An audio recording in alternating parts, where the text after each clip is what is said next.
মানুষের শাসন ও অর্থনৈতিক অধিকার নিশ্চিতে কাজ করছে তারা। রাষ্ট্র ক্ষমতায় থাকায় এখন এগুলোই তাদের বড় ভাবনার বিষয়। এসব নিয়ে আজকের আলোচনা আওয়ামী লীগ। কথা বলতে আমাদের সঙ্গে স্টুডিওতে আছেন আওয়ামী লীগের উপদেষ্টা মণ্ডলীর সদস্য অ্যাডভোকেট ইউসুফ হোসেন হুমায়ুন, আছেন প্রধানমন্ত্রীর তথ্য উপদেষ্টা ইকবাল সোবহান চৌধুরী এবং লেখক, গবেষক ও সাংবাদিক আফসান চৌধুরী। স্বাগত আপনাদের। ইউসুফ হোসেন হুমায়ুন, আপনাকে দিয়েই শুরু করি যে ৬৬ বছর একটা লম্বা সময়, যেহেতু আমাদের বলা যায় যে আমাদের দেশের চাইতেও অনেক বড় সময়, যে হয়তো এক হিসাবে ৬৬ বছর এমন কোনো সময় না, কিন্তু আমাদের ইতিহাসে একটা বড় সময়। এই ৬৬ বছর পরে এখন আওয়ামী লীগের অবস্থানটা কেমন? জনপ্রিয়তার দিক থেকে, আপনাদের কর্মীদের দিক থেকে, সমর্থকদের দিক থেকে কি ধরনের যোগাযোগ তারা করে, কি ধরনের বার্তা আপনাদের কাছে দেয়, যে মানুষ কিভাবে দেখছে দলটি?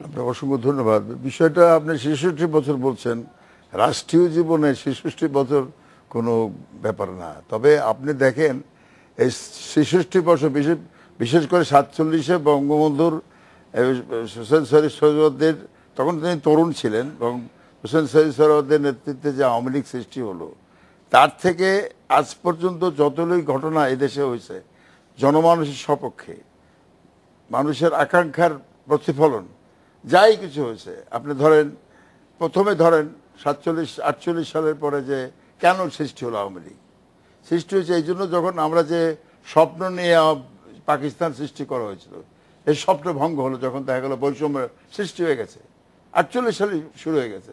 সো আউট অফ নেসেসিটি যে স্বপ্ন ভঙ্গর দিকে, এটা আমরা মনে করছি যে আমাদের দেশের সাধারণ মানুষের আকাঙ্ক্ষার প্রতিফলন এভাবে হবে না, আমাদের নিজেদেরই করতে হবে। এই আত্মসচেতনা বোধ থেকে আত্মনির্ভরতার দিকে চলে যাওয়ার যে আমাদের একটা অনুপ্রেরণা দেওয়া হয়েছে এই আওয়ামী লীগের সৃষ্টির মাধ্যমে।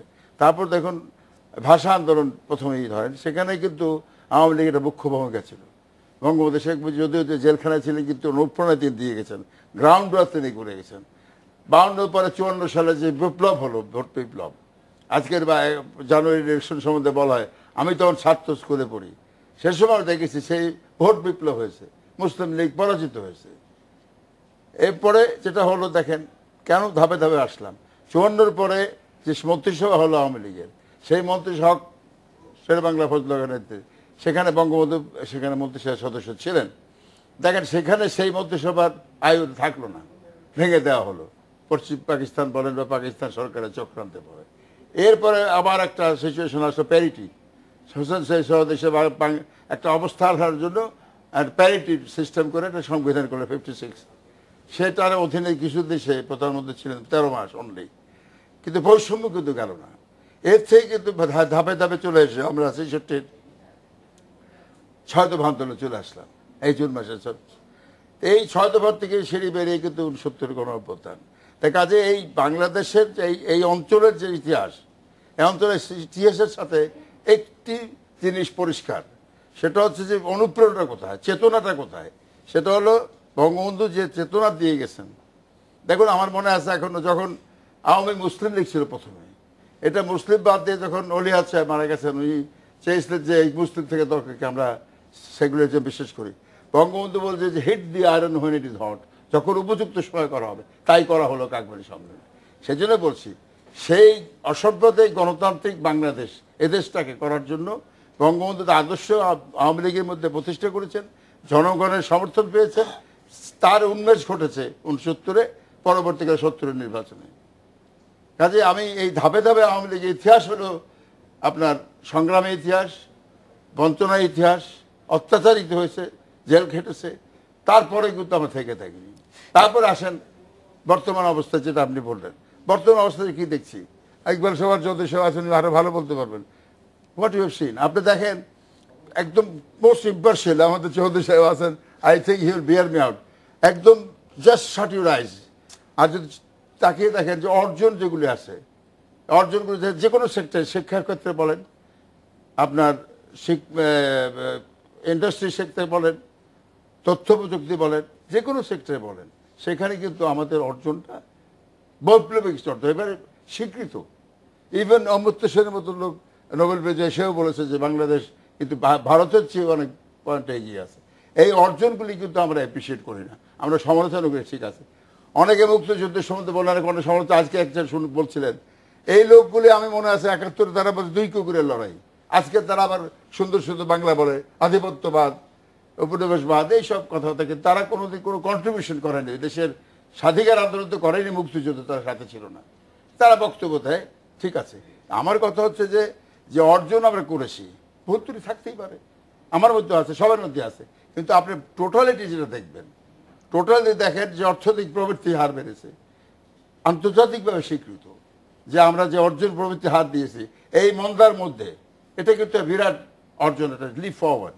সেই জন্য বলছি যে আওয়ামী লীগের এই ৬৬ বছরের ইতিহাস একটা সব মিলিয়ে আমি বলবো যেটা একটা দেশ সৃষ্টি করেছি আমরা, একটা পতাকা দিয়েছি, ভাষা দিয়েছি, কিনা দিয়েছে আওয়ামী লীগ। সেই জন্য বলছি যা বাংলাদেশ মানেই আওয়ামী লীগ, আওয়ামী লীগ মানেই বাংলাদেশ। ইকবাল চৌধুরী চৌধুরী, অবশ্যই এই কথাগুলি ঠিক যে একটা পতাকা দেওয়ার ক্ষেত্রে আওয়ামী লীগের ভূমিকা ছিল, রাজনৈতিক যে আমাদের পরিচয় সেইটা তৈরি করার ক্ষেত্রে ভূমিকা ছিল।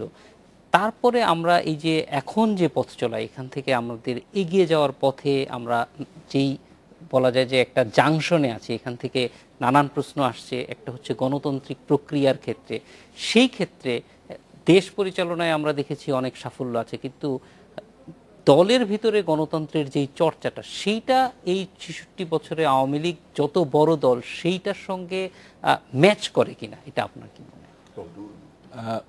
আপনি যদি দেখেন, প্রথমে আপনি বললেন যে ৬৬ বছরের আওয়ামী লীগের ইতিহাস।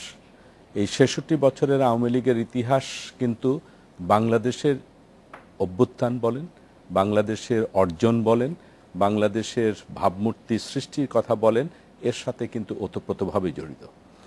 এবং কেন এই আওয়ামী লীগের জন্ম হয়েছিল? তখন তো মুসলিম লীগ ছিল, মুসলিম লীগই তো ১৯৪৭ সালে এবং তার আগে পাকিস্তান সৃষ্টিতে তৎকালীন অবিভক্ত ভারতে তারা আন্দোলন করেছিল। সেই মুসলিম লীগের থাকা অবস্থায় কেন আওয়ামী লীগের প্রয়োজন হলো, যেটি ইউসুফ হোসেন হুমায়ুন সাহেব বললেন যে যে চেতনা নিয়ে বা যে বিশ্বাস নিয়ে তৎকালীন পূর্ব পাকিস্তানের বাঙালিরা পাকিস্তান সৃষ্টি বা পাকিস্তানের অভ্যুত্থানে তাদের অবদান রেখেছিল, সেই যখন পাকিস্তান হলো তখন পাকিস্তানি যে শাসক গোষ্ঠী বা পশ্চিম পাকিস্তানের যে শোষক এবং শাসকরা, তারা পূর্ব পাকিস্তানের বাঙালিদের যে স্বার্থ বলুন, অধিকার বলুন, রাজনৈতিক বলুন, অর্থনৈতিক বৈষম্য বলুন, রাজনৈতিক বৈরিতা বলুন, এই সবগুলোর মধ্য দিয়ে কিন্তু আওয়ামী লীগের মতো একটি দলের একটি প্রয়োজন সেই সময়ে তৎকালীন নেতৃবৃন্দ উপলব্ধি করেছিলেন। এবং আওয়ামী লীগের জন্ম হলো ১৯৪৯ সালের এই আজকের দিনে যখন আমরা বসে আলোচনা করছি তখন। এবং সেই সময় দেখুন, প্রথমে কিন্তু আওয়ামী লীগ নামটি ছিল না, আওয়ামী মুসলিম লীগ ছিল। কিন্তু যেহেতু আওয়ামী লীগ ধর্মনিরপেক্ষ এবং আওয়ামী লীগ একটি অসাম্প্রদায়িক রাজনৈতিক দলে বিশ্বাস করে, নীতিতে বিশ্বাস করে, সেই কারণের জন্য তখন কিন্তু আওয়ামী মুসলিম লীগের নাম মুসলিম বাদ দিয়ে আওয়ামী লীগ করা হলো। আওয়ামী কথাটি যদি বলেন তাহলে সেখানেও কিন্তু একটা ইতিহাস আছে। আওয়ামী মানি হলো সাধারণ মানুষ, জনগণের সাথে আওয়ামী লীগের সম্পর্ক। আজকের যাকে আমরা জাতির পিতা আমাদের, সেই সময় তিনি কিন্তু অনেক রাজনৈতিক যে ব্যক্তিত্ব ছিলেন, হোসেন শহীদ সোহরাওয়ার্দী বলুন, মৌলানা ভাসানী বলুন, আমাদের শেরে বাংলা একে ফজলুল হক বলুন, তাদের তুলনায় কিন্তু তিনি ছিলেন একজন তরুণ যুবক নেতা।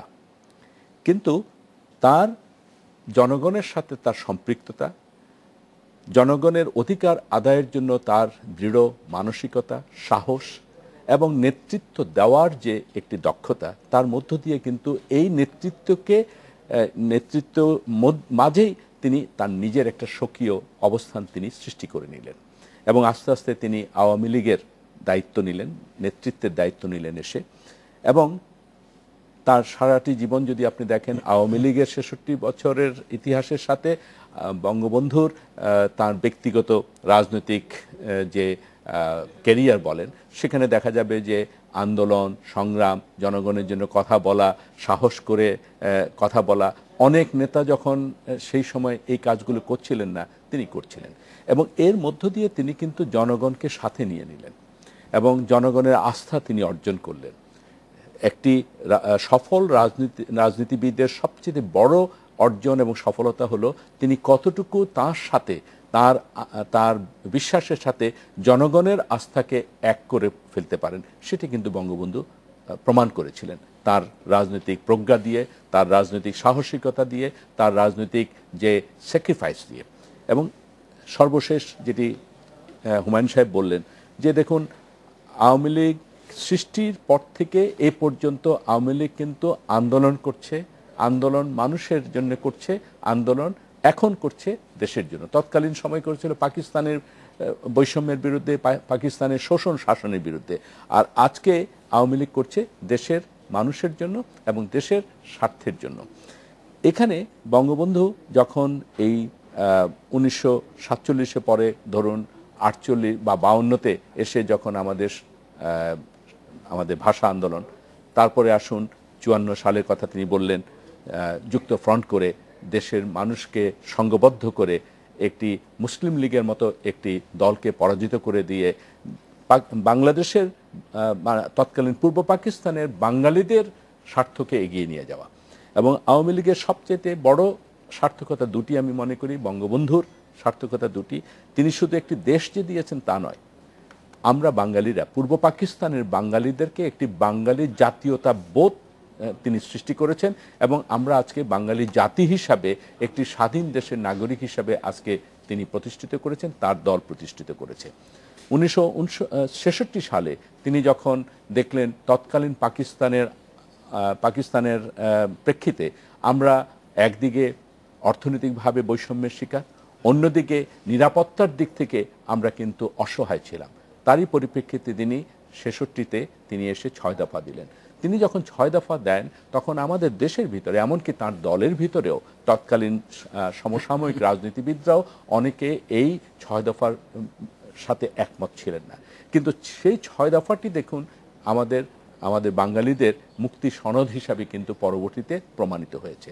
এবং এই 6 দফা নিয়ে সারা দেশে তিনি গিয়েছেন, জনমত সৃষ্টি করেছেন এবং তারই একটি অংশ হিসাবে 69-এর যে আন্দোলন, গণ আন্দোলন আমরা দেখেছি, আমাদের যে অসহযোগ আন্দোলন, বঙ্গবন্ধু আগরতলা কনস্পিরেসি কেস থেকে জনগণ তাকে বের করে নিয়ে আসলো, এটি বিজয় তাঁর। এবং পাকিস্তানের সেনা শাসক গোষ্ঠী তারা পরাজিত হলো, 70-এ এসে একটি ভোট হলো। সেই ভোটের সময় দেখুন, যখন অনেকেই এখানে, ইভেন মৌলানা ভাসানীর মতো তিনি একজন রাজনীতিবিদ, তিনিও কিন্তু এই ভোটের তিনি কিন্তু একমত ছিলেন না এবং অনেকেই বলেছিল যে এই ভোট একটি পাতানো খেলা এবং এই পাতানো খেলাতে যাওয়া যাবে না। বঙ্গবন্ধু সাহস করে, বঙ্গবন্ধু জনগণের উপরে বিশ্বাস নিয়ে তিনি গিয়েছিলেন এবং দেখুন, তিনি যদি এই ভোটে যদি জনগণের ম্যান্ডেট না হতো, পরবর্তীতে আমাদের 1970-এর পরে 1971-এ যে আমাদের যে স্বাধীনতা আন্দোলন, সেটি কিন্তু হতো না। 7ই মার্চের কথা বলুন, 7ই মার্চে তিনি দাঁড়িয়ে যখন কথা বলছেন, মনে হচ্ছে যে 7.5 কোটি মানুষের বুকের কথাটি তার মুখ দিয়ে বেরোচ্ছে। অর্থাৎ তিনি প্রমাণ করেছেন এদেশের মানুষ যা চায় তারই একটি মূর্ত প্রতীক হিসাবে তিনি এসছেন এবং মানুষও কিন্তু তাকে সেই ভোটটি দিয়ে করে আসলো। আমাদের স্বাধীনতা, আমরা আওয়ামী লীগের নেতৃত্বে স্বাধীনতা হয়েছে, বঙ্গবন্ধুর নেতৃত্বে ঘোষণা হয়েছে এবং বঙ্গবন্ধুর নেতৃত্বেই পুরো স্বাধীনতা আন্দোলন, আমাদের মুক্তিযোদ্ধারা বলুন, সেখানে ছাত্র জনতা, কৃষক, পেশাজীবী, শ্রমিক সবাই ছিল। শুধুমাত্র ছিল না কারা, যারা আমাদের স্বাধীনতা বিরোধিতা করেছে, সেই রাজাকাররা, এমনকি সেনাবাহিনী ছিল। আমি শেষ করছি, আজকের যে বাংলাদেশে, এখানেও দেখুন যে আপনি যে গণতন্ত্রের কথা বললেন, আওয়ামী লীগে 66 বছরের আওয়ামী লীগের যে ইতিহাস, সেই ইতিহাসে একদিকে যেমনিভাবে দেশের জন্য কথা বলেছে, তেমনিভাবে দলের ভিতরেও যতটুকু তাদের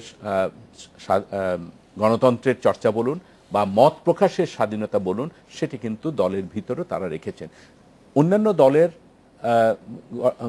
যদি গঠনতন্ত্র দেখুন আর যদি আওয়ামী লীগের গঠনতন্ত্র আপনি দেখেন, তাহলে তুলনামূলকভাবে আপনাকে বলতে হবে আওয়ামী লীগের গঠনতন্ত্র কিন্তু সত্যিকারভাবে সেখানকার নেতা কর্মীদের কথা বলার এবং গণতন্ত্র চর্চার, তাদের মতামতের প্রাধান্য কিন্তু সেখানে দেওয়া হয়েছে।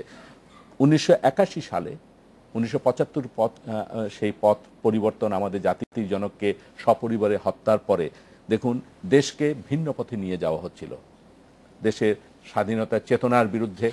আমরা নতুন একটা ফেজে ঢোকার আগে একটা বিরতি নিয়ে আসি, আর এসে আমরা একটু চলে যাব আফসান ভাইয়ের কাছে। আফসান ভাই, যেই জিনিসটা আসার পরে জানতে চাইবো সেটা হচ্ছে যে এটা তো অবশ্যই সত্য যে 66 বছরে অনেক সাফল্য আছে এবং টিকে থাকাটাও কি এখানে বড় সাফল্য, কারণ আওয়ামী লীগের সমসাময়িক কোনো দল এখন হয়তো নামে টিকে আছে কিন্তু দল হিসেবে টিকে নেই।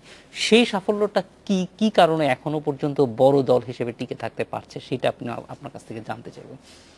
আজকের বাংলাদেশে যাচ্ছি একটু বিরতির পর ফিরে এলাম আজকের বাংলাদেশে। হাসান ভাই, যেটা জানতে চাচ্ছিলাম যে সাফল্য এবং টিকে থাকা দুটো জিনিস মূল উপাদান কি? আপনার সাফল্য এবং টিকে থাকা নির্ভর করছে এইটার উৎস এবং সূত্রের উপরে। আপনি যদি আওয়ামী লীগের ইতিহাস বুঝতে হলে বাঙালি মুসলমানের উত্থানের ইতিহাসটা দেখতে হবে, এবং আমাদের প্রতিষ্ঠিত রাজনৈতিক আইডেন্টিটি শুরু হচ্ছে 1905 সাল থেকে। তখন পূর্ববঙ্গ এবং যে কয়েকটা আইডেন্টিটি আছে, পূর্ববঙ্গ, বাঙালি মুসলমান, কৃষক, তারা যখন সামনে রাজনীতিতে আসলো তখন থেকে যারা পরবর্তীকালেও মুসলিম লীগ, বেঙ্গল প্রভিন্সিয়াল মুসলিম লীগের নেতৃত্ব ছিল, তারাই সামনে চলে আসে এবং এটাই প্রধানত সেই ভাবনার দল। তো একটা উপরে উঠে আসা মানুষের সমাজ, এবং তারা বাংলায় তারা তখন মেজরিটি, যে কারণে 1935-এর নির্বাচনে বেঙ্গল প্রভিন্সিয়াল মুসলিম লীগ জিতল। শুধু বাংলায় না, সারা ভারতের সবচেয়ে প্রধান মুসলমান, বাঙালি মুসলমান বলেন জনগোষ্ঠী যারা আবার বাঙালি, তারা এখানেই ছিল। অর্থাৎ আওয়ামী লীগকে দেখতে হলে, বা বেঙ্গল প্রভিন্সিয়াল মুসলিম লীগ, এটা একটা ধারাবাহিকতার বিষয় আছে যেটা অনেক সময় বিশ্লেষণে আসে না, রাজনীতিবিদরা অনেক বেশি কথা বলেন বলে এটা কম আসে। সেটা হলো যে ওই ধারাবাহিকতা কিন্তু রয়েছে। অর্থাৎ উত্থানের ক্ষেত্রে সবচেয়ে বড়টা হলো 1935 সালের পরে যে নির্বাচনটা হয় 1937-এ, যেখানে বাঙালিরা প্রথম বাংলার রাজত্ব করেছে। মানে ইতিহাসের দিক থেকে আর আগে কোনো বাঙালি কিন্তু বাংলার শাসন করেনি, যদিও এটা ইংরেজের অধীনে ছিল। সেটা হলো সারওয়ার্দী, আবুল হাশেম, এদের জন্য হয়েছে। যেটা পরবর্তীতে 1946 সালে এসে এটা এই বিষয়টা আরো প্রবল হয়ে আসে। এখানে মনে রাখা দরকার যে দুইটা দ্বন্দ্ব কিন্তু সবসময় আমাদের রাজনীতিতে রয়েছে, বিশেষ করে এই শিক্ষিত মধ্যবিত্ত যখন উঠে আসছে। এক হচ্ছে প্রতিষ্ঠিত বাঙালি হিন্দুদের সঙ্গে একটা দ্বন্দ্ব ছিল, যেটা কংগ্রেস ধরেন প্রতিনিধিত্ব, আর একটা হচ্ছে প্রতিষ্ঠিত ভারতীয় অবাঙালি মুসলমানদের সঙ্গে দ্বন্দ্ব ছিল। এটা এতই প্রবল ছিল যে যখন ইউনাইটেড যৌথ বাংলা আন্দোলন হলো, এটা কিন্তু সবাই সমর্থন করেছে। অর্থাৎ এটা ছোটখাটো আন্দোলন, আমাদের ইতিহাস চর্চায় জিনিসটা কম আসে, আমরা হয়তো যারা পড়াই আমরা কথাটা বলি। এবং 46-এ যখন যৌথ বাংলা আন্দোলনটা হলো না, তখন কিন্তু বাঙালি মুসলমান খুব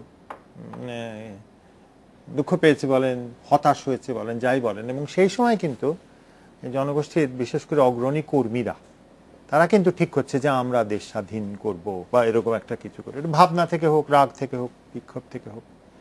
যার জন্য 46-এর পরে 48-এ এই জুন জুলাই মাসে প্রথম হরতাল হয়েছে ভাষার ভিত্তিতে। এবং পরিবর্তন সেটা হচ্ছে যে আগে তো এদের প্রধান চরিত্র ছিল মুসলমান বাঙালি, সেই চরিত্র পাল্টে গিয়ে হলো বাঙালি মুসলমান।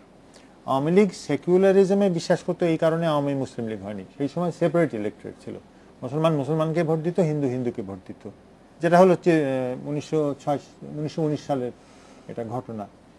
তো যখন আওয়ামী মুসলিম লীগ হচ্ছে তখন তো হিন্দু সদস্য হতে পারতো না, কিন্তু তাদের সঙ্গে যৌথভাবে, যার জন্য ধীরেন দত্ত যখন ভাষার পক্ষে কথা বললেন তখন কিন্তু এখানে আওয়ামী মুসলিম লীগের লোকরাই তাদেরকে সম্ভাষণ করেছে, তাদেরকে এগিয়ে নিয়ে গেছে। 1949 সালটা এই জন্যই গুরুত্বপূর্ণ, যারা আওয়ামী লীগ করলেন তারা প্রায় সবাই কিন্তু বেঙ্গল প্রভিন্সিয়াল প্রাদেশিক মুসলিম লীগের সদস্য। তাহলে দেখা যায় ধারাবাহিকতা আছে। এই ধারাবাহিকতা বুঝতে সুবিধা হয়।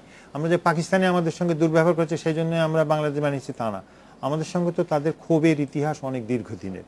বাঙালি হিন্দুদের সঙ্গেও, যে কলকাতার হিন্দুদের সঙ্গেও ক্ষোভ, আমাদের করাচির মুসলমানদের সঙ্গেও ক্ষোভ। এই ক্ষোভটা পরিণত হলো খুব সবল একটা রাজনৈতিক আন্দোলন, যেখানে হিন্দু এবং মুসলমান একসাথে যৌথ হতে পারলো, ভাষা ভিত্তিক আন্দোলন। এবং ভাষাভিত্তিক 52 বলেন, 54 বলেন, 58 বলেন, প্রত্যেকটা ক্ষেত্রে কিন্তু দেখা যায় যে এই অগ্রণী অংশ, যেটা সমাজের অগ্রণী অংশ, সমাজের উপরে উঠিয়ে আসার অংশ, তারা পরবর্তীকালে ৭১ মুক্তিযুদ্ধেও যারা নেতৃত্ব দিয়েছে, তাদের দলই ছিল সবসময় আওয়ামী লীগ, এবং ৭১-এর পরেও কিন্তু তারাই ক্ষমতায় এসছে এবং তারাই এখানে এখনো ক্ষমতায় আছে। অতএব এটা অবসানবিতভাবে তারাই তো ক্ষমতায় থাকবে। অতএব একটা সমাজে, আমাদের যেই সমাজটা আজকে আছে, তার সমাজের মূল অংশ, সক্রিয় অংশ, অগ্রণী অংশের দল হচ্ছে আওয়ামী লীগ। এর বিকল্প কখনো তৈরি হয়নি। অতএব যেখানে বিকল্প নাই, যেহেতু আমাদের জাতীয় প্রশ্নে আমাদের আর কোনো, আমাদের উদ্দেশ্যগুলো খুব পরিষ্কার, আমরা কি করতে চাই, সেখানে রাজনৈতিকভাবে অন্য কোনো বিকল্প আসেনি, কোনো প্রতিযোগিতাও হয়নি। যেটা আছে, আপনি বলতে পারেন যে বিএনপি আছে কিনা, তো বিএনপির এখনো রাজনীতি তো বোঝা যায় না, কিন্তু পরিবর্তন একটা হয়েছে। সেটা হচ্ছে, আপনি যদি শেখ সাহেবকে দেখেন, শেখ সাহেব 1972 সালে একটা অনুষ্ঠানে বলছিলেন যে আমি পাট বেচা মানুষের টাকায় পাট বেচে আমার লেখাপড়া চালিয়েছি। ওই যে সমাজের যে অংশটা, ঢাকার বাইরে, ঢাকার মফস্বল থেকে আসা, একটু কষ্ট করা, এবং তার আত্মজীবনীটা পড়লে দেখবেন যেখানে সে তার অসুবিধাগুলো কথা খুব পরিষ্কারভাবে বলছে, সেই দলের বা সেই নেতৃত্ব এখন আর আওয়ামী লীগের নেই। এখন অবস্থাপন্ন মানুষ অনেক বেশি আওয়ামী লীগের, তখন কিন্তু কম অবস্থাপন্ন বাংলাও, অথবা তারাই এখন অবস্থাপন্ন হয়ে গেছে, তারা এখন অবস্থাপন্ন হয়ে গেছে। কিন্তু যারা ছিল, এটা কিন্তু অনেক পরিবর্তনটা অনেক বিশ্লেষণের প্রয়োজন হয়। যে শেখ সাহেবরা যখন রাজনীতিতে এসছেন, তারা কিন্তু অনেক কম আপোস করেছেন, তারা অর্থনৈতিকভাবে ওরকম অবস্থা থেকে আসেননি। সেই পরিবর্তনটা তো এখন হয়েছে। তো টিকে থাকার মূল কারণ হচ্ছে যে আপনি তো জনগোষ্ঠীর প্রতিনিধি, তো জনগোষ্ঠী যতদিন থাকবে, জনগোষ্ঠীর আকাঙ্ক্ষা যতদিন থাকবে, এই দল তো থাকবেই। এটাই হচ্ছে বিষয়। ইউসুফ হোসেন রহমান, আপনার কাছে আবার ফিরে আসবো। যে অর্থনীতির কথা বললেন আহসান ভাই, বাংলাদেশের রাজনীতিতে এখন এই দুটো শব্দ খুব পাশাপাশি আলোচিত হচ্ছে, একটি গণতন্ত্র আর একটি অর্থনীতি, অথবা উন্নয়ন। যে কোনটি আসলে বেশি দরকার? দুটিই দরকার, কিন্তু কোনটি বেশি দরকার? এবং এখন ক্ষমতাসীন দল থেকে বলা হচ্ছে যে আগে আসলে অর্থনৈতিক উন্নয়নটাই সবচেয়ে বেশি, তবে গণতন্ত্র বাদ দিয়ে নয়, কিন্তু অর্থনীতিটা অনেক বেশি গুরুত্ব দেওয়া হচ্ছে। এইটি কি আসলে আওয়ামী লীগেরই নীতির একটি প্রতিফলন, নাকি এখনকার বাস্তবতার সঙ্গে অ্যাডজাস্ট করা? দেখুন, আমি আপনার প্রশ্নের উত্তর দেবার আগে চৌধুরী সাহেব একটা কথা বলছে, সেটা একটু আমি বিশ্লেষণ দিতে চাই, আমার সাপ্লিমেন্ট করছি আমার ওয়েতে। সেটা হচ্ছে যে আমরা যদি 1935 সালের ইন্ডিয়া অ্যাক্ট, যেটা যে কথা উনি রেফার করেছেন, 1935 ইন্ডিয়া অ্যাক্ট, সেই সময় কিন্তু একটা সেই ইলেকশন একটা হয়েছিল। সেই ইলেকশনের পরে 37-এর নির্বাচন, বেঙ্গল, ইউনাইটেড বেঙ্গলে কিন্তু মুসলিম লীগ বলে নামে একটা সরকার গঠিত হয়েছে। সেখানে একটা নেতৃত্ব ছিল, বাঙালি নেতৃত্ব, শেরে বাংলা ফজল হক, হোসেন শহীদ সোহরাওয়ার্দী, তারপর আপনার আবুল হাশেম, হ্যাঁ আবুল হাশেম অ্যান্ড আদার্স। একটা বিরাট ব্যাপার ছিল তখন। অ্যাজ এগেইনস্ট দ্যাট, ওয়েস্ট পাকিস্তানে, যেটা আজকের বা পাকিস্তান আজকের, সেখানে মোহাম্মদ আলী জিন্নাহ, লিয়াকত আলী খান ফ্রম ইউপি থেকে আসছে, লিয়াকত আলী খান, মোহাম্মদ আলী জিন্নাহ, আব্দুর রহমান ইস্তারি। এখন মূলত যখন একটা ডিভিশনের প্ল্যানটা হলো যে পাকিস্তান ইন্ডিয়া হবে, প্রিন্সিপালটা, সেখানে একটা, আমি আমার দৃষ্টিতে, আমি রং আর right I don't know, but in my analysis, সেটা হচ্ছে একটা সূক্ষ্ম ষড়যন্ত্র ছিল। সেটা কি, বেঙ্গল ডিভাইডেড হবে এবং পাঞ্জাব ডিভাইডেড হবে, ভালো কথা। ওয়েস্ট ইস্ট পাঞ্জাব, সেখানে দেখেন আপনি, বিয়ার মি আউট, সেটা হচ্ছে যে টোটাল এক্সচেঞ্জের পপুলেশন কি হলো, শিখ সম্প্রদায়, দে আর নট হিন্দু, শিখ সম্প্রদায়, টোটাল এক্সচেঞ্জের population, I am right? Total এক্সচেঞ্জের পপুলেশন, টোটাল এক্সচেঞ্জ হয়নি, 14 মিলিয়ন 12 মিলিয়ন লোক এদিক ওদিক করেছে। না, প্রিন্সিপালটা ছিল টোটাল এক্সচেঞ্জের পপুলেশন, সবাই চলে যাবে। ইস্ট পাঞ্জাব থেকে যারা মুসলমান আছে তারা ইস্ট পাঞ্জাবে চলে যাবে, ওয়েস্ট পাঞ্জাবে যারা শিখ আছে এখানে চলে আসবে। হোয়ারাজ এখানে কিন্তু সেটা হয়নি। এখানে র্যাডক্লিফ অ্যাওয়ার্ড যেটা দিয়েছে, দেখেন সেখানে খুলনা চলে গেছিল ইন্ডিয়াতে, মুর্শিদাবাদ ছিল এখানে, এটা নিয়ে মামলা টামলা হয়েছে, টেবিল হয়েছে, যাই হোক।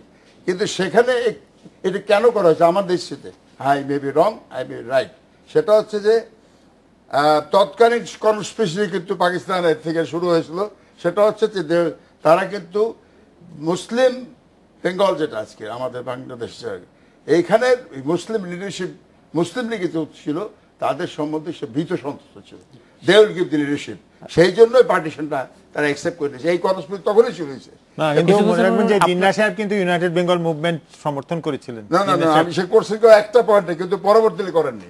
উনি তখন বলেছিলেন যে সারওয়াজি সাহেবকে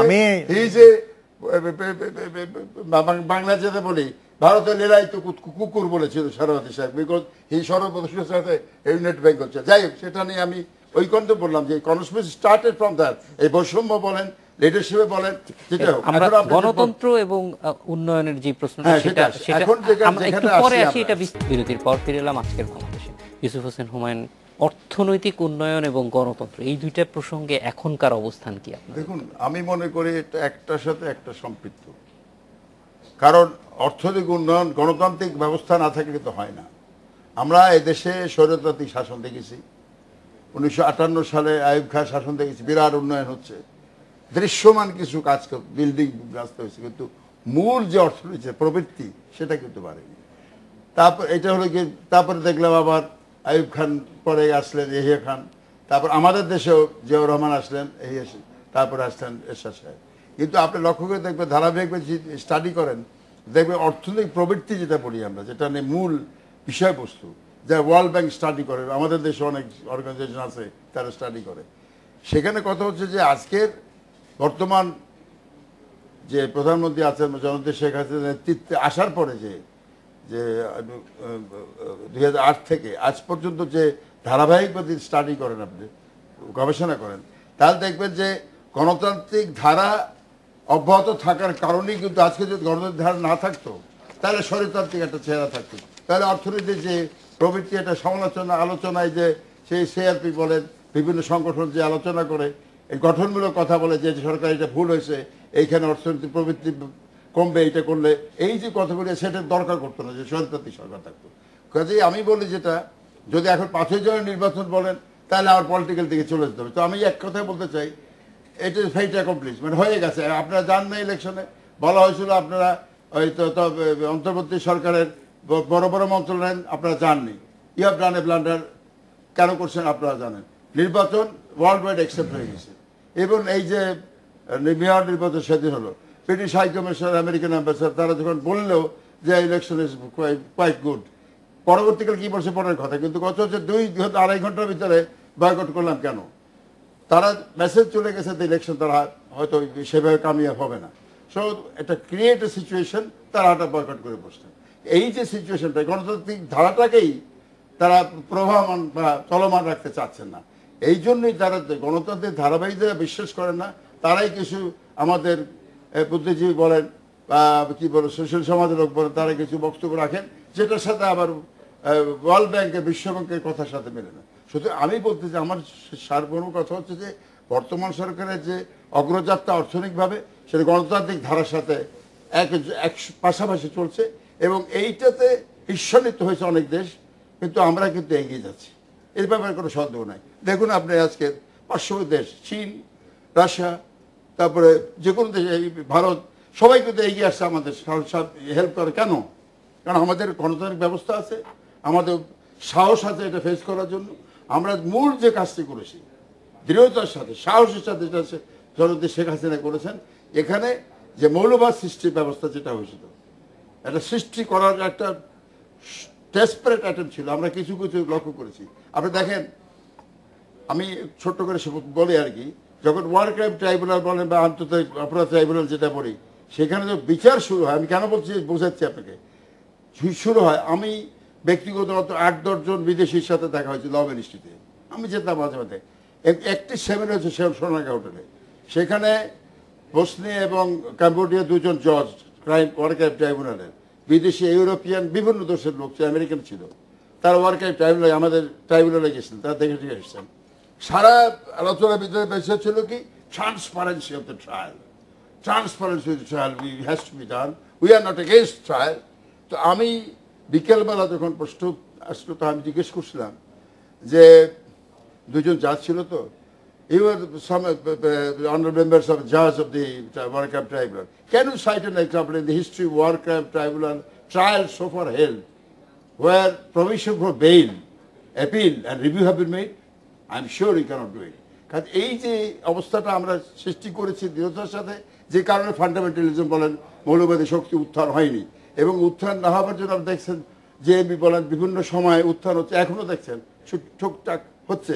এতে যদি সেইভাবে কন্ট্রোল না করা হতো তাহলে কিন্তু আজকের এই গণতান্ত্রিক ধারাও থাকতো না, এটা একটা বড় সাফল্য, এটাতে কোনো সন্দেহ নাই। মৌলবাদের বিরুদ্ধে একটা শক্ত অবস্থান সবসময় আমরা দেখেছি। ইকবাল হোসেন চৌধুরী, এই যে অনেকগুলি বিষয়ে সাফল্য বাংলাদেশ আওয়ামী লীগের আছে, কিন্তু তারপরেও কি মনে হয় কোনো কোনো জায়গায় এই দলটি আরো বেশি করার ছিল জনগণের জন্য? কোনো এরকম ফিলিং হয়? আপনারা তো দূর থেকেও দেখেন এবং কাছ থেকেও দলের সঙ্গে আছেন। এটা একটা ফিলিংটা কীরকমের, যেমন ধরুন একটা স্কুলের একজন ভালো ছাত্র, তো সেই স্কুল কিন্তু মনে করে এই ভালো ছাত্র আরও ভালো রেজাল্ট করবে, আরও সুনাম স্কুলের জন্য আনবে। আওয়ামী লীগের উপরে জনগণের আস্থা, আওয়ামী লীগের উপরে জনগণের কাছে জনগণের প্রত্যাশা ঠিক সেইভাবেই, অর্থাৎ যা কিছু ভালো তা প্রত্যাশা করে আওয়ামী লীগের কাছ থেকে, এবং আওয়ামী লীগ সেটা দেওয়ার তাদের সকল সীমাবদ্ধতা থাকা সত্ত্বেও তারা কিন্তু সেই কাজটি করার চেষ্টা করে। আপনি যদি দেখেন 1975 সালে যখন জাতির জনককে হত্যা করা হলো, কি উদ্দেশ্যে তাকে হত্যা করা হয়েছিল, এবং হত্যার পরে তারা কি করলেন? তারা আমাদের যে মুক্তিযুদ্ধের চেতনা তার বিপরীতে বাংলাদেশকে নিয়ে যাওয়ার চেষ্টা করলেন, আমাদের মুক্তিযুদ্ধের ইতিহাস বিকৃতি করলেন, বঙ্গবন্ধুর আজীবনের যে এই জনগোষ্ঠীর জন্য, এই বাংলাদেশের জন্য তার যে অবদান সেটিকে অস্বীকার করার একটা নগ্ন মানসিকতা তারা দেখালেন। এমনকি দেশের ভিতরে আজকের যে দুর্নীতির কথা বলেন, সেই দুর্নীতির জন্ম কিন্তু সেই সময় শুরু হয়েছিল, এবং এই গণতন্ত্রের আজকের যে পরীক্ষা, সেই পরীক্ষা কিন্তু তখনই শুরু হলো যখন এই একটি সাংবিধানিকভাবে নির্বাচিত একটি দল এবং সেই নেতাকে হত্যা করে তারা সামরিক শাসন এখানে শুরু করলেন, এবং সেই সামরিক শাসনের ধারাবাহিকতাই কিন্তু আজকে গণতন্ত্রের যে চ্যালেঞ্জগুলো সেগুলো কিন্তু শুরু হলো সেখান থেকে। এবং আওয়ামী লীগ কিন্তু সেখান থেকে আজকে দল হিসেবে এবং নেত্রী হিসেবে আজকে প্রধানমন্ত্রী শেখ হাসিনা, তিনি কিন্তু তার বাবার মতো, আমাদের জাতির পিতার মতো, তিনিও কিন্তু এই সকল ঝুঁকি মোকাবেলা করে তার জীবনের উপরে, বঙ্গবন্ধু যেমন সারা জীবন তাকে জেল জুলুম এবং নির্যাতনের শিকারে পরিণত হতে হয়েছিল, তেমনিভাবে এই প্রধানমন্ত্রী শেখ হাসিনাও দেখুন 1981 সালে 17ই মে তিনি যখন দেশে ফিরে আসেন, আজকে অনেকে বলে যে গণতন্ত্রের কথা, সেই সময় যখন তিনি ফিরে আসেন সেই সময় কিন্তু তার দলের ভিতরে তার অবর্তমানে তাকে কিন্তু সর্বসম্মতভাবে তাকে দলের সভানেত্রী হিসাবে নির্বাচিত করা হলো এবং তাকে দায়িত্ব দেওয়া হলো। এবং তিনি কিন্তু তার বাবার মতো, তার বাবার সময়ও কিন্তু অনেক সমসাময়িক নেতা ছিলেন, তাদেরকে তিনি ছাপিয়ে তিনি কিন্তু একক নেতৃত্ব হিসেবে তার মেধা, তার প্রজ্ঞা, তার সাহস, তার জনগণের সাথে তার সম্পৃক্ততার মধ্য দিয়ে তিনি বেরিয়ে আসলেন এবং জাতির পিতা হয়ে গেলেন। শেখ মুজিব থেকে তিনি হয়ে গেলেন বঙ্গবন্ধু, বঙ্গবন্ধু থেকে তিনি হয়ে গেলেন জাতির পিতা। তেমনিভাবে প্রধানমন্ত্রী শেখ হাসিনা 1981 সালে তিনি একজন গৃহবধূ তরুণী, তাকে দলের দায়িত্ব দেওয়া হলো। সেখান থেকে আজকে তিনি সেই গৃহবধূ থেকে, তরুণী গৃহবধূ থেকে তিনি দলের নেত্রী, দলের নেতৃত্ব থেকে তিনি দেশের প্রধানমন্ত্রী, এবং প্রধানমন্ত্রী থেকে আজকে দেশের গত 34 বছরে তার যেমন একটা ট্রান্সফরমেশন হয়েছে, দলেরও একটা ট্রান্সফরমেশন। সেটা থেকে যদি বলেন আজকে বাংলাদেশের যে অর্জনগুলো যদি বলেন, বঙ্গবন্ধু যেমন মোদির ভাষায়, প্রধানমন্ত্রী মোদির ভাষায় যদি বলতে হয় যে বঙ্গবন্ধু দেশ বানিয়েছেন, আর তার মেয়ে প্রধানমন্ত্রী শেখ হাসিনা দেশকে আজকে এগিয়ে নিয়ে যাচ্ছেন। এগিয়ে নিয়ে যাওয়াটা আরো কিভাবে আওয়ামী লীগ এগিয়ে নিয়ে যেতে পারবে সেই বিষয়টা একটু জানতে চাইবো একটা বিরতির পরে। আমরা খুব অল্প সময় পাবো তখন, কিন্তু এগিয়ে যাওয়ার গল্পটাই আমরা জানতে চাইবো। আজকে বাংলাদেশে যাচ্ছে আরেকটি বিরতি, বিরতির পর ফিরলাম আজকের বাংলাদেশে। আফসান ভাই, জানতে চাইবো যে আওয়ামী লীগের কাছে এত সাফল্যের পরও সামনে তো এগিয়ে যাওয়ার ক্ষেত্রে বড় চ্যালেঞ্জগুলি কোনগুলি আপনি মনে করেন? আমি আওয়ামী লীগের সামনে কি চ্যালেঞ্জ আছে বলছি না, যেহেতু আমি দলের বিশ্লেষণটা করি না, তবে যতগুলো গবেষণা করছে, আমি প্রায় 4টা গবেষণা করছি, আমার তো গ্রাম ভিত্তিক গবেষণা, আমি হয়তো শহরে আসবো। আমার যেটা মনে হচ্ছে সমাজ আর সরকার অনেক বিচ্ছিন্ন হয়েছে, এটা হচ্ছিল এবং এটা আরো বেশি হচ্ছে। এর অন্যতম একটা কারণ হচ্ছে মানুষ নির্ভর করতে পারছে না যে ওই ইনফর্মাল সেক্টর আর ফর্মাল সেক্টর, যেটা যে আমি সরকারি প্রতিষ্ঠানের উপরে নির্ভর করলেই আমি টিকে থাকতে পারবো। তো সূচকগুলো কি? একটা সূচক হচ্ছে যে আপনার সরকারে যারা সেবা দান করে তারা কি ওই পর্যন্ত পৌঁছাচ্ছে কিনা, পৌঁছাচ্ছে না, এটা গবেষণাতে দেখা যাচ্ছে। আপনার মনে করেন বিচার ব্যবস্থা যেটা আছে সেটা কতদূর পৌঁছাচ্ছে এবং এটা মানুষজন এটাকে গ্রহণ করতে পারছে কিনা, যেহেতু বিচার ব্যবস্থা অনেক অনেক পয়সা লাগে, তো মানুষ ওইটা থেকেও সরে আসছে। তৃতীয় যেটা সেটা হলো যে আপনার লেজিসলেচার, যেটা আপনাদের হয়তো আগ্রহ বেশি থাকবে, যে আমাদের কি এমন একটা কোনো লেজিসলেচার সংসদ আছে কিনা যেটা সক্রিয়, সেটাও দেখা যাচ্ছে না। তো এতে মানুষ যেটা হচ্ছে, মানুষ যে আওয়ামী লীগের উপরে খুশি বা অখুশি এটার কোনো বিষয়ই নাই মানুষের মধ্যে। মানুষ হচ্ছে যে আমি টিকে থাকার জন্য, এটাই হচ্ছে বাংলার ইতিহাস। বাংলার ইতিহাস হচ্ছে টিকে থাকার ইতিহাস। তো টিকে থাকার জন্যে যেইটা করা দরকার সেটা সে করছে। এবং যেটা আমি একটা গবেষণাতেও, একটা ইন্টারভিউতে বোধহয় বলছিলাম যে বিএনপি সফল হতে পারে না এই কারণে যে মানুষের টিকে থাকার ইচ্ছা বোমাবাজি দিয়ে আটকানো যাবে না। তো এইটা এখন আওয়ামী লীগ কতটা বোঝে আমি জানি না, আওয়ামী লীগ কীভাবে এটাকে করবে। কিন্তু যদি আপনার এই বিচ্ছিন্নতাটা বাড়ে, এই বিচ্ছিন্নতার মাঝখানে যদি সরকার আর সমাজের মধ্যে, এই আমি রাষ্ট্র বলি না, রাষ্ট্রের মধ্যেই তো সরকার, রাষ্ট্রের মধ্যেই সমাজ, তাহলে কিন্তু নতুন ধরনের যে সংকটকে আমরা আগে দেখিনি হতেও পারে। ইকবাল ভাই, আমরা একদম শেষ পর্যায়ে চলে এসেছি, যে চ্যালেঞ্জগুলি কি দেখেন দলটার জন্য সামনে, বা আদৌ আছে কিনা? না, চ্যালেঞ্জ তো একটি, সেটি দেখুন, আওয়ামী লীগের কাছ থেকে আমি যেটা আগেই বলেছি যে জনগণের প্রত্যাশা যেটি, সেই প্রত্যাশা কিন্তু বিশাল। এবং আফসান চৌধুরী সাহেব এর আগে বলছিলেন যে আপনি যদি বাংলাদেশের রাজনীতির যে ইতিহাসগুলো যদি দেখেন, তাহলে দেখবেন যে আওয়ামী লীগের বিকল্প জনগণের দল হিসাবে তেমন কোনো দল তৈরি হয়নি এখন পর্যন্ত। সেই হিসাবে কিন্তু আওয়ামী লীগের উপরে চ্যালেঞ্জ যেমনিভাবে আছে, তেমনিভাবে তার অনেক দূর অর্জনের মধ্য দিয়ে জনগণের সাথে থেকে যাওয়া, এটারও কিন্তু একটা বড় ধরনের একটা ঝুঁকি আওয়ামী লীগকে নিতে হচ্ছে। অপরদিকে দেখুন, আওয়ামী লীগ যখনই কিছু অর্জন করতে যায় তখনই কিন্তু স্বাধীনতার পরাজিত শত্রুরা তারা কিন্তু বারবার বাধা দেওয়ার চেষ্টা করে।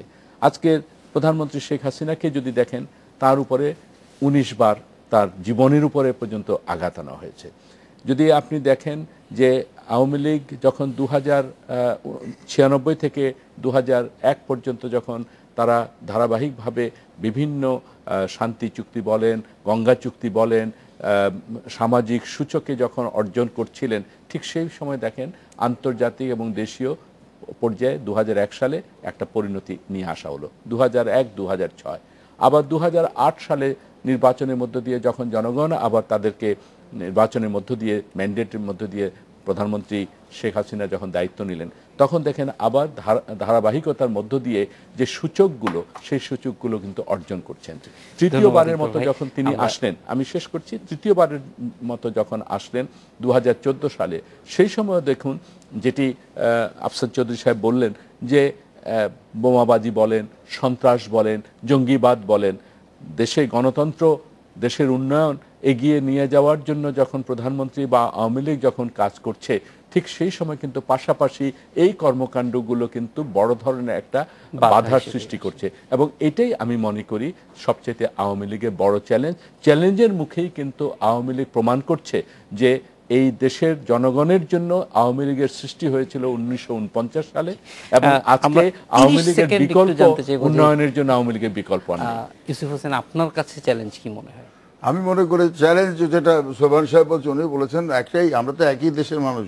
কথাটা হচ্ছে যে একটা ফান্ডামেন্টালিজম বলি, যা মৌলবাদী শক্তি যে উত্থানের প্রচেষ্টাকে প্রতিহত করা হয়েছে, কিন্তু তারা কিন্তু নাই বলবো না, প্রতিহত করা হচ্ছে। এবং আগামীতে এইটা একটা চ্যালেঞ্জ, যারা এক। আরেকটা হলো যে আমরা 2021 সালে যে মধ্যমায়ের দেশ সৃষ্টি করার লক্ষ্যে যে আমরা ব্যবস্থা নিচ্ছি, এটা গণতান্ত্রিক ধারাবাহিকতা রক্ষা করে এগিয়ে যেতে হবে। ইউসুফ হোসেন হুমায়ুন, যে একটা গণতান্ত্রিক সোভান শক্তি চৌধুরী এবং আসুক চৌধুরী, এদেশে, এটা আমরা আপনাদের চাই। তিনজনকে অনেক ধন্যবাদ। আমরাও আশা করি যে এই চ্যালেঞ্জগুলি মোকাবেলা করে সামনের দিকে এগিয়ে যাবে আওয়ামী লীগ এবং বাংলাদেশ। এই ছিল আজকের বাংলাদেশে। দেখা হবে আগামীকাল একই সময়ে। শুভরাত্রি।